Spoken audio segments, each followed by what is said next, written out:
Smart Miliarder, halo. Jumpa kembali di channel Sekolah Properti Miliarder.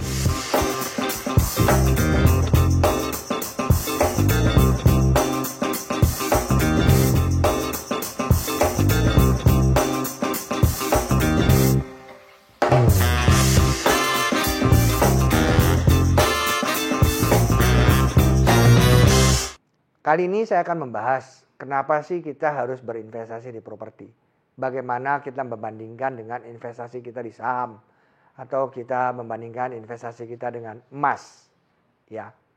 Yang pertama-tama adalah sekali lagi investasi properti menurut saya adalah investasi yang paling aman. Kenapa?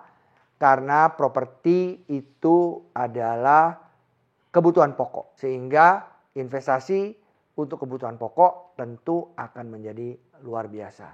Saya teringat pesan orang tua saya bahwa berbisnis itu harus berbisnis kebutuhan pokok yang tidak gampang rusak dan tidak gampang layu dan tidak gampang busuk tentunya. Nah, properti itu tidak layu, tidak busuk. Tapi saham kan enggak. Tapi emas kan juga enggak. Betul. Sama-sama enggak. Tetapi memang investasi itu kan komponennya itu ada tadi saham, bisa deposito, bisa emas, ya, atau properti. Kalau saya pilihnya properti. Kenapa? Yang pertama, properti itu pasti naik. Pak, tapi sekarang terjadi harganya turun kok Pak.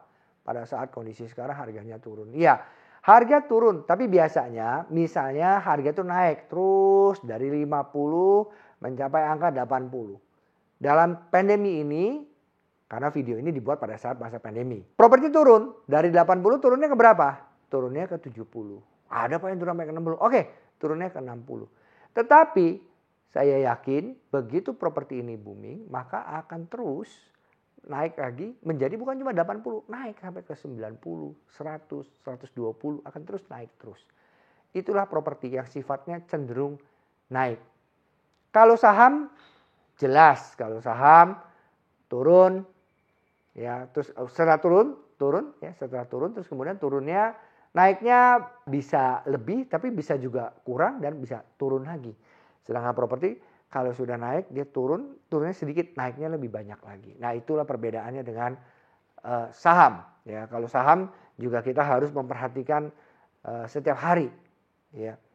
Kalau deposito bagaimana? Ya, kalau deposito memang fix, tapi sekarang kalah dengan inflasi. Bunga deposito berapa? Kalah dengan inflasi. Artinya apa kalau kalah dengan inflasi? Artinya kenaikan bunga deposito yang kita dapat itu tidak lagi sesuai dan nilainya tidak lagi sama dengan nilai yang akan ada. Walaupun kita sudah dapatkan bunganya. Nah, itu dengan deposito. Terus kemudian properti itu lebih yang pasti.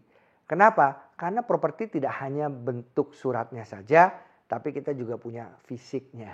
Dan kita bisa menggunakannya. Bisa memanfaatkannya. Kalau misalnya kita butuh tempat tinggal properti ya kita bisa memanfaatkan tempat tinggal itu. Kalau masih bentuk tanah ya kita bisa berkebun di situ. Kalau memang betul-betul butuh lagi bisa kita jual propertinya. Sama dengan saham, dengan emas bisa dijual tapi tidak bisa dipakai dulu untuk berkebun dan sebagainya.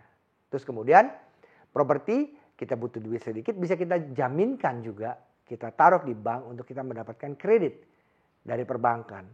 Emas saya belum tahu ya, saya belum pernah dengar jaminin emas kemudian dapat kredit ya.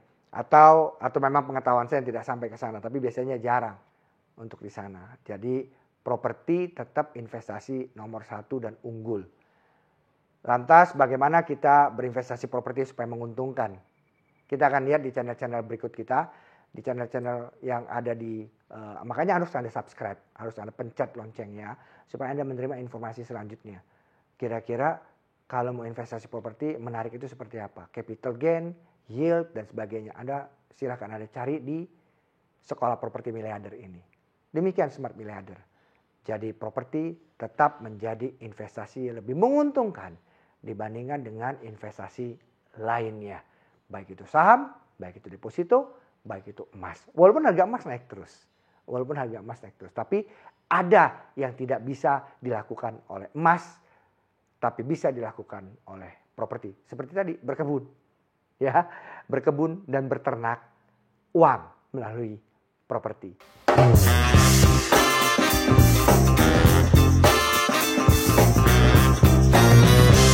Sebetulnya nggak seperti itu. Pada saat kita mulai membeli satu rumah, berapapun harga rumahnya, mau rumah tipe kecil sampai rumah tipe besar, pada saat kita pakai artinya kita end user. End user itu adalah investor. Tapi investor belum tentu end user. Artinya kalau Anda sudah punya rumah, Anda punya uang lagi untuk membeli properti, ada video-video saya sebelumnya juga ada tentang bagaimana caranya melipat gandakan properti Anda dari 1 menjadi 2 ya dengan menggunakan fasilitas KPR. Itu ada. Anda cari aja ya di YouTube channel kita ini, di Sekolah Properti Miliarder ini, Anda boleh cari Smart Miliarder. Nah, kemudian kenapa saya katakan bahwa end user itu adalah investor? Karena contoh saya rumah saya tinggali. Tapi saya kalau mendengar informasi kalau harga rumah saya tidak naik, ya, terus kemudian harga rumah saya bahkan cenderung turun gara-gara COVID-19 ini, pandemi ini, saya akan merasa sedih. Walaupun saya nggak pernah menjual rumah saya tersebut, karena rumah tersebut saya gunakan, saya tinggal dan itu rumah pertama saya. Artinya saya berinvestasi sebetulnya. Ya, kalau tiba-tiba memang saya akan pindah dengan rumah yang lebih baik menurut saya, lebih besar atau lebih menarik dengan lokasi yang lebih bagus, saya jual.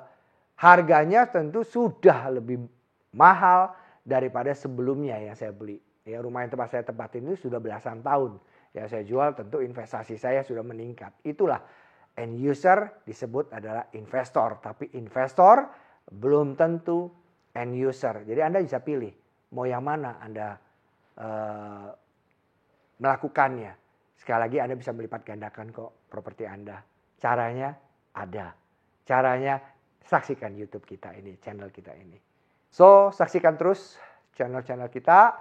Kalau Anda ada pertanyaan, Smart Miliarder, ada pertanyaan silakan Anda komen ya, tulis di komen. Pertanyaan itu ada tulis di komen dan kita akan membuat satu video khusus membahas mengenai pertanyaan Anda dan kita akan berusaha jawab pertanyaan Anda.